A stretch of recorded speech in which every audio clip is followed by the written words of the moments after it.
In the heart of ancient Rome, beneath marble forums and triumphant arches, a darker foundation pulsed like a hidden artery. It was a foundation of human suffering so immense, so normalized, that even Rome's greatest monuments cannot be separated from it. At the height of the empire, slaves comprised between a quarter and nearly half of Italy's population. In Rome itself, perhaps 1 in 3 inhabitants was enslaved. They carried water-built walls, harvested fields, and fought in arenas millions of nameless people whose footsteps echoed through every Roman street, whose blood fed the soil that grew Roman wheat. This is the contradiction that makes Roman history both fascinating and haunting.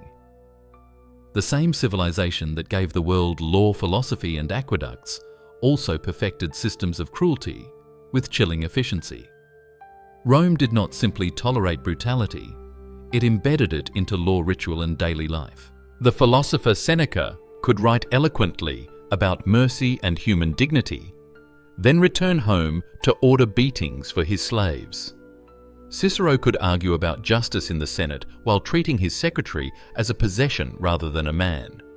The hypocrisy was not hidden, it was the very scaffolding of Roman power. Consider the legal framework that underpinned this world. The 12 Tables. Rome's foundational code granted masters vitae necis potestas, the power of life and death over their slaves. This was no vague allowance. It was a declaration that slaves existed not as people, but as extensions of property. Violence wasn't simply permitted, it was codified, organized, and bureaucratized. Rome transformed cruelty into a civic instrument, ensuring obedience through terror. The punishments inflicted on slaves were not random acts of malice. They were precise tools designed to instill fear, enforce dominance, and reinforce social hierarchy. A crucifixion at the city gates warned the living of their place. A public flogging in the Forum reminded citizens that discipline was spectacle. Even the law courts assumed slaves would not speak the truth unless tortured. Every aspect of the system was rooted in the same logic, suffering as control. What sets Roman slavery apart from other historical examples is its scale and its cold efficiency. Professional torturers developed techniques as carefully as craftsmen honed their trades. Workshops manufactured whips and shackles as though they were farming tools. Legal codes specified punishments with the precision of tax regulations. Cruelty was not chaos, it was an industry. And yet the voices of those who endured it remain almost entirely silent. Roman historians and philosophers describe these practices casually, as though listing ordinary household duties. Their detached tone is perhaps more disturbing than the tortures themselves. For them, it was simply life. For the millions enslaved, it was survival within a world that denied their humanity. The Roman world was not governed by mercy, but by law. And the law was merciless. At its core stood a chilling principle, vitae necis potestas, the master's right of life and death over his slaves. It was a phrase as old as the 12 Tables. Rome's first written code carved into the very bones of Roman society. This wasn't simply permission to punish. It was a legal foundation that stripped millions of people of personhood, reducing them to instruments of profit and obedience. What is striking is not just the brutality, but the orderliness. To the Roman mind, cruelty had to be systematized. Punishments were assigned according to categories of offense, adjusted to preserve economic value, and justified through legal commentary. The slave was not a human in need of justice, but an asset to be managed, damaged, or disposed of. The jurist Ulpian wrote about such matters with icy detachment, as if discussing contracts or property rights. Take the example of testimony. Roman law held that a slave's word was worthless unless extracted under torture. The reasoning was brutally circular. Because slaves were considered liars by nature, the only way to force truth from them was pain. Courts did not see torture as cruelty, but as a standard procedure, as routine, as taking an oath for a free man. Justice in this sense was inseparable from suffering. The Roman elite rationalized this system with astonishing ease. They spoke of order, of stability, of discipline. They claimed that terror preserved the empire. A flogging in the courtyard was not only a punishment, it was a lesson to others, a reminder of invisible chains binding every slave. Even in households, masters might force the entire slave staff to watch a branding, ensuring that fear spread as efficiently as fire. And yet beneath the orderliness, there was an unspoken acknowledgement of danger. Slaves vastly outnumbered citizens in many regions. They tilled the fields, mined the silver, and served at the tables of men who feared them even as they depended on them. The legal power of life and death was not merely about control, it was about survival, an iron wall erected against the possibility of rebellion. It is this paradox that chills most deeply. Rome, the mother of law, the teacher of jurisprudence to the world, enshrined cruelty as a legal right. The same civilization that gave us concepts of citizenship and civic duty created a system where millions were denied even the right to exist as human beings. Law became not the protector of justice, but the architect of terror. If law gave Rome the framework for domination, economics gave it motive. The empire's engine ran not on olive oil or grain, but on human beings. Slaves were not incidental to Rome's wealth, they were its foundations. Julius Caesar's Gallic campaigns alone forced more than 1 million into bondage. After great battles, the defeated were herded, like cattle marched across rivers and mountains, branded with iron, and sold into lives of endless labor. The island of Delos, one of the Mediterranean's busiest slave markets, processed up to 10,000 souls in a single day. Here beneath marble colonnades, the largest human trafficking operation of the ancient world unfolded centuries before the Atlantic slave trade. The Romans were nothing if not pragmatic. They divided slaves into precise categories, assigning them roles that mirrored their value. Servi publici belonged to the state, working on roads, aqueducts and monuments that still stand today. Servi privati served private households, their fates determined by skills and appearance. A strong back might earn a place in the fields. Literacy could condemn a man to a lifetime of account-keeping for another. Urban slaves, the familia urbana, might live with their masters working as tutors, scribes or doctors. Rural slaves, the familia rustica, endured harsher fates, ploughing fields, crushing grapes, or cutting stone until bodies gave out. The marketplace treated them like commodities. Traders, the mangones, developed inspection routines with the precision of modern livestock auctions. They pried open mouths to examine teeth-checked musculature, pressed fingers against scars that revealed previous punishments. They measured potential not in dreams or talents, but in yield. Those newly captured underwent a seasoning process, starvation to weaken beatings, to break resistance, and forced separation from anyone who shared their tongue. Even language was stripped away, replaced by silence and obedience. Every gesture was shaped by economic calculation. When wars filled the markets with captives, slaves became disposable. They were worked to death, their bodies discarded like broken tools. But when wars slowed and prices rose, masters adjusted. Brutality lessened not from mercy, but from cost. A slave was fed, clothed, and perhaps spared the lash, not because he was human, but because he was expensive. It is here that Rome's genius for bureaucracy and its appetite for cruelty met most clearly. Human lives became rows of numbers in estate ledgers. Expenditure and profit were weighed against the cost of food and punishment. An empire of marble and gold was built quite literally on the arithmetic of human suffering. The transformation from free person to slave was not immediate, it was engineered. Rome perfected a process to shatter resistance and mould human beings into property. It began with capture a soldier's victory, a raider's ambush, a debt unpaid. Chains fastened around wrists and necks marked the end of freedom, but the true breaking came later. Traders called it seasoning. Newly captured slaves were deliberately starved, their bodies weakened until hunger overpowered defiance. Beatings established authority before obedience could form. Families and friends were separated with clinical precision scattered across provinces, so that common language or shared memory could not spark rebellion. In this silence, individuality dissolved.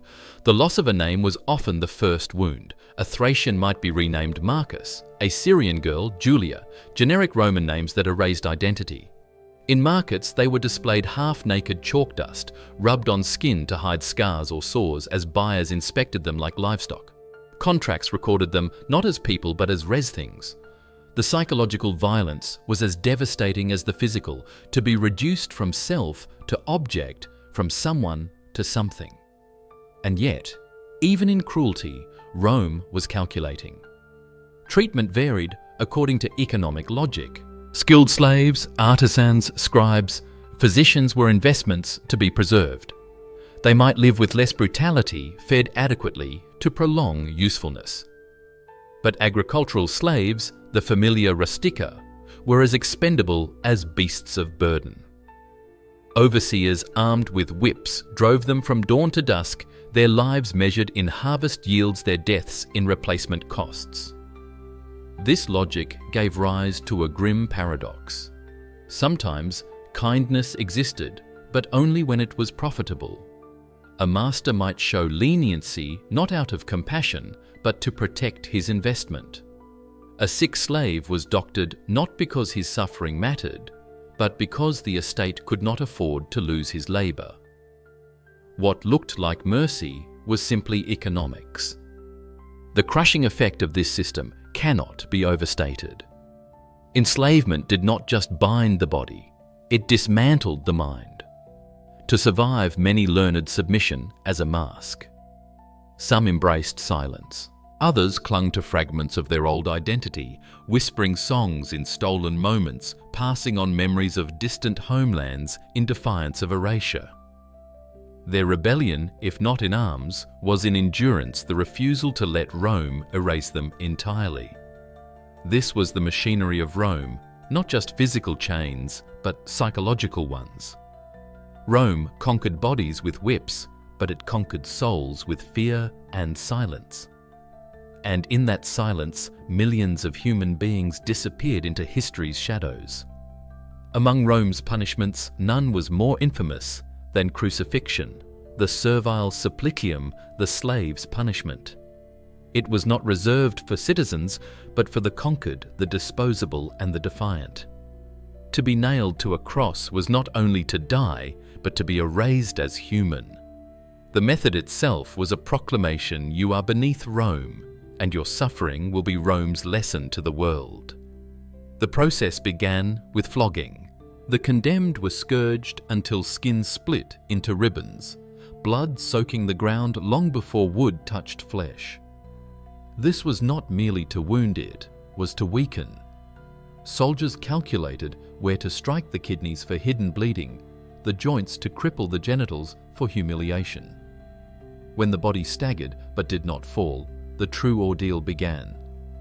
Victims carried the patibulum, the heavy crossbeam, through crowded streets. The wood weighed perhaps 100 pounds, but the weight was magnified by open wounds and jeering crowds. This grim parade was theatre, a mobile warning to anyone who dared imagine resistance. To falter was to be whipped until movement returned. Each step broadcast the price of defiance. The crucifixion itself was a science of prolonging death. Nails were driven not through palms, as art so often shows, but through wrists, piercing nerves that sent waves of burning pain up the arms. Feet were fixed either side by side or separately, forcing cramping muscles to labour endlessly for breath. A small wooden block, the sedile, sometimes supported the body just enough to prolong suffering, turning hours into days. Death rarely came swiftly. Suffocation, blood loss, dehydration, and shock competed as executioners adjusted methods to control duration. Some victims died within hours. Others lingered suspended in agony for 3 days. For Rome, this was not excess, it was intention. The longer the torment, the stronger the warning. But the cruelty did not end at death. Crucified bodies were left unburied, denied the rites Romans believed necessary for peace in the afterlife. Corpses hung for vultures and dogs, a final indignity designed to outlast the flesh itself. Families who tried to retrieve bodies risked crucifixion themselves, binding even love with terror. The most infamous example remains the aftermath of Spartacus's rebellion. Along the Via Appia, stretching more than 350 miles, 6,000 slaves were crucified in a single line. Travellers reported that the stench of rot arrived before the sight of wood. It was not just execution, it was empire-made manifest terror carved into landscape. Crucifixion was Rome's ultimate message. Pain as policy, death as spectacle, fear as the strongest chain of all. If crucifixion was terror, as warning the arena was terror as spectacle. Here, Rome's appetite for death became public entertainment, an art form woven into civic life. Slaves, condemned criminals and prisoners of war were thrown into these stone theatres, their suffering choreographed for the pleasure of tens of thousands. The distinction mattered. Gladiators trained and housed in special schools were valuable investments. But slaves condemned under damnatio ad gladium were not trained fighters. They were fodder bodies meant to fall beneath professional blades. Armed with wooden swords or dulled weapons, they faced seasoned gladiators whose skill guaranteed dramatic slaughter. The crowd knew the outcome. The suspense lay only in the creativity of the kill. At midday, when ordinary citizens rested, Rome unveiled its most chilling shows. These were not battles, but executions disguised as Theatre the Meridiani. Slaves were forced to play mythological roles, their deaths staged as living reenactments of legend. A condemned man might be dressed as Icarus and hurled from a platform to his death. Another, portraying Orpheus, might be torn apart by beasts trained to maim before killing. To Roman audiences, these were not murders, but performances, the blending of myth and reality through human sacrifice. Beneath the Colosseum, the Hypogeum seethed with noise. Dozens of cages held lions, bears, and leopards, while human slaves, trembling in darkness, waited for their turn. The air reeked of blood, sweat, and fear. Slaves could hear the roar of the crowd above, punctuated by screams as others met their fates. Suicide was so common that guards patrolled specifically to prevent it. Dead slaves, after all, offered no entertainment. The damnatio ad bestias was Rome's cruelest invention. Victims were sewn into animal skins smeared with blood, then released to starved beasts. Bears were trained to maul slowly. Lions were conditioned to attack vital organs in sequence, prolonging the torment. Some women were subjected to sexual violence in front of audiences, while children were lowered into arenas as unwilling players in staged tableaus. To the Romans, these juxtapositions of innocence and brutality were not crimes but art. The scale was staggering. Imperial festivals consumed thousands of lives in a matter of days. Slave traders supplied bodies specifically for arena use, carefully selecting those who were strong enough to die spectacularly, but not skilled enough to survive. Governors competed to invent novel executions, their reputations tied to the blood spilled in their provinces. In these arenas, cruelty was not a secret shame, it was family entertainment. Children grew up cheering for death. Poets composed verses about especially artful executions. Mosaic floors in Roman villas depicted gladiators and beasts locked in mortal struggle. Death was not just a punishment in Rome, it was culture. If the arena made death a performance, the whip made pain a science. Rome's most notorious instrument of torture was the flagrum, a whip engineered with terrifying precision. Unlike ordinary lashes, it was built to destroy, not merely to wound. Leather thongs, tipped with lead balls, sheep bones or iron hooks turned each strike into a tool of mutilation. A single blow could bruise muscle, tear skin, or crack bone. Multiple lashes shredded flesh until muscle hung in strips, wounds gaping wide enough to expose ribs or organs. Physicians of the time, detached and clinical, described the progression of damage: bruising, bleeding, the splitting of skin, the exposure of sinew and bone. These observations were not made to prevent suffering, but to calculate how much punishment a body could endure before collapse. The soldiers who wielded the flagrum were trained as specialists. Manuals instructed them on angles, distances, and target zones. A strike across the kidneys caused internal bleeding. Across the joints, it crippled mobility.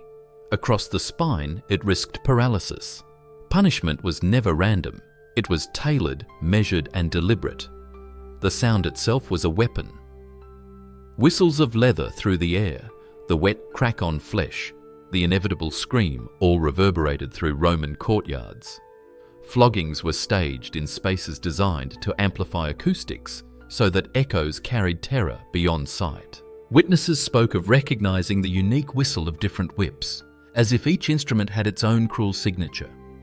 Survival was often worse than death. Wounds rarely closed cleanly. Embedded bone fragments and bits of leather festered into infections. Scar tissue warped muscles, restricting movement for life. Permanent nerve damage left survivors in agony long after the beating ended.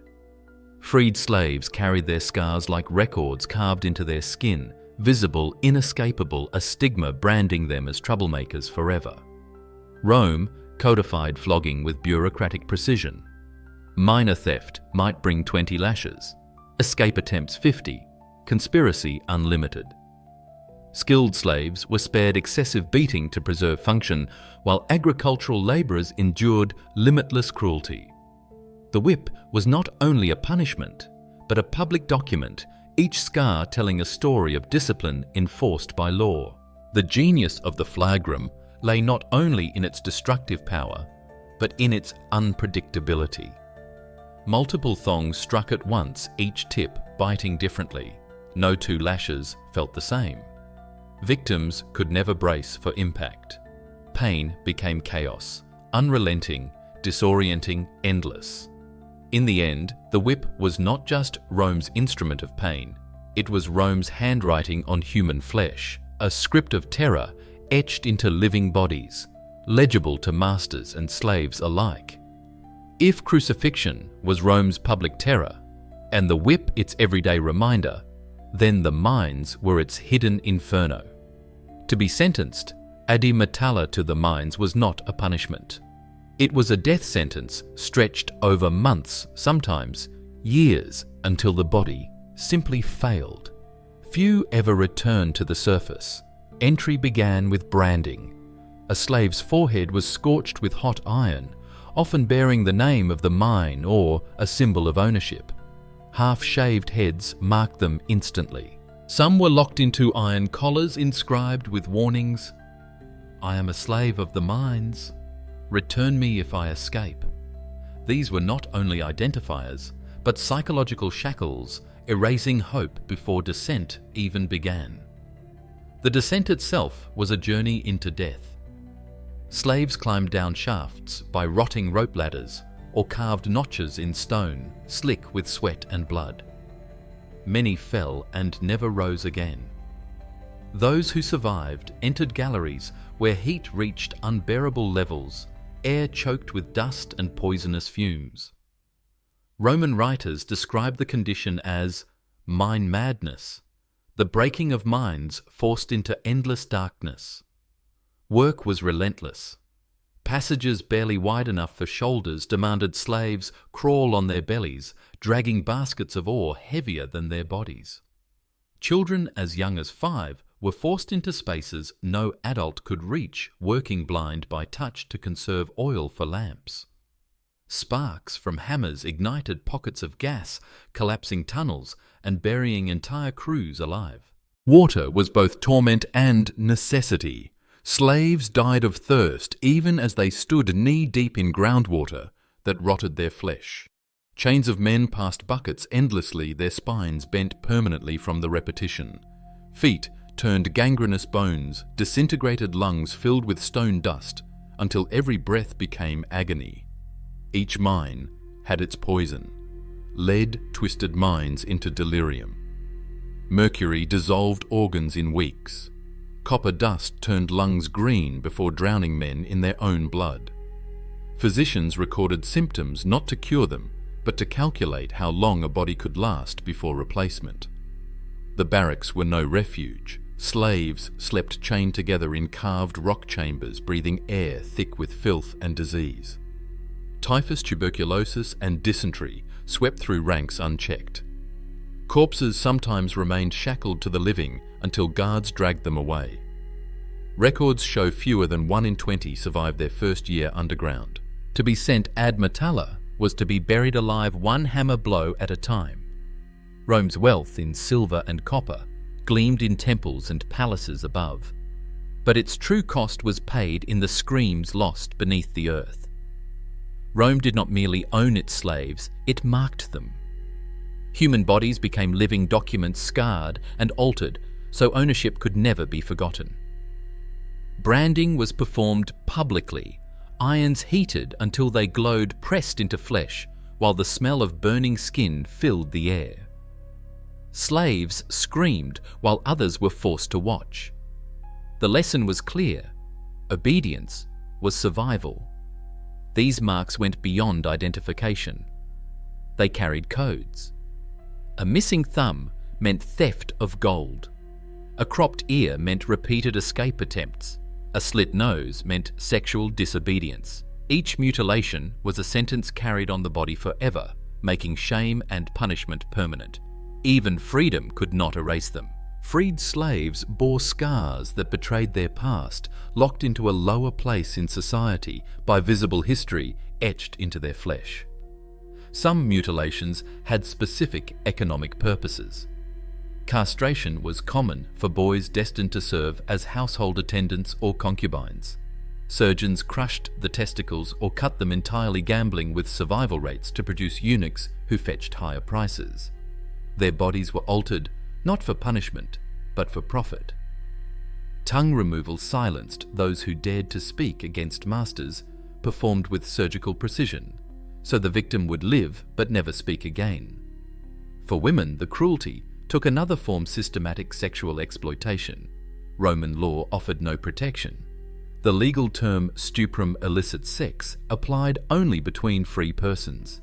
Slaves had no right to refuse, no recognition of consent.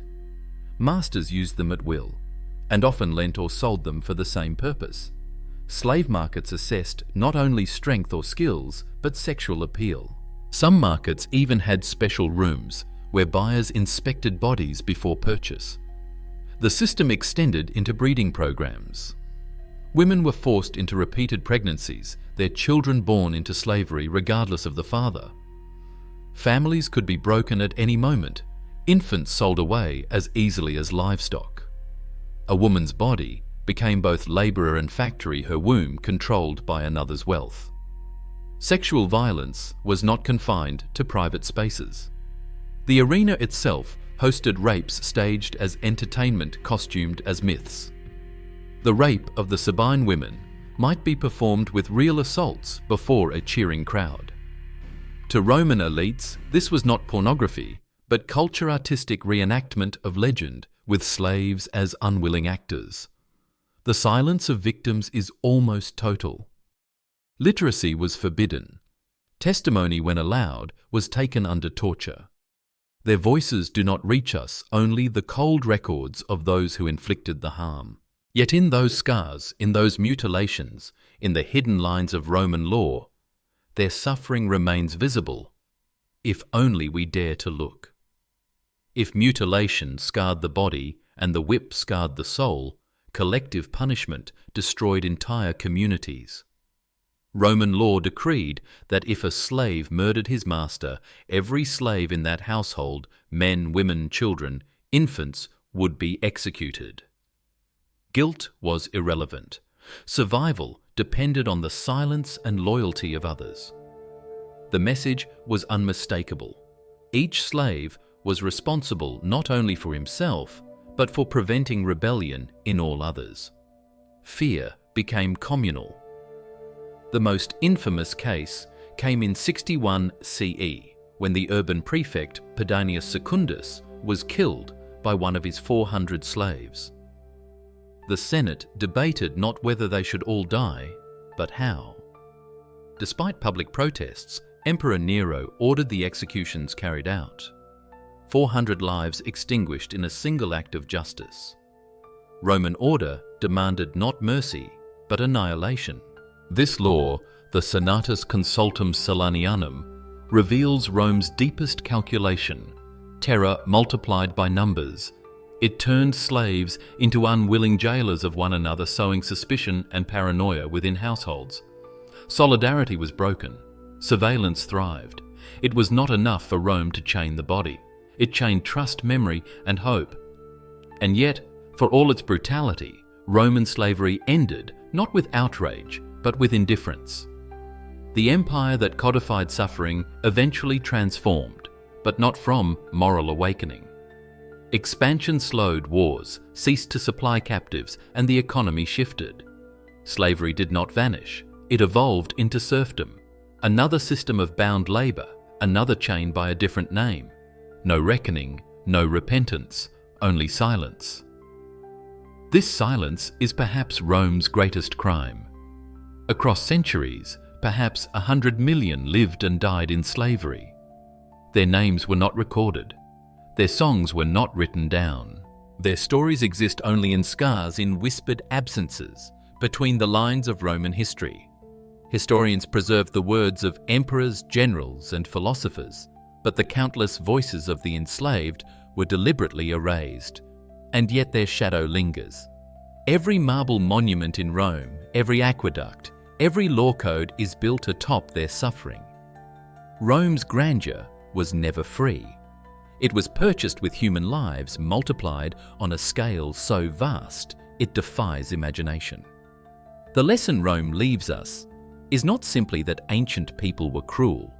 It is that cruelty can be normalized, woven into law, justified by culture, and disguised as necessity. Civilization does not erase brutality. It can coexist with it, even depend upon it. To remember Rome's slaves is not to sensationalize horror, but to restore their humanity. They were not statistics, but men, women, and children who laughed, dreamed, prayed, and despaired. Though Rome erased their voices, their suffering still speaks, and it demands that we listen.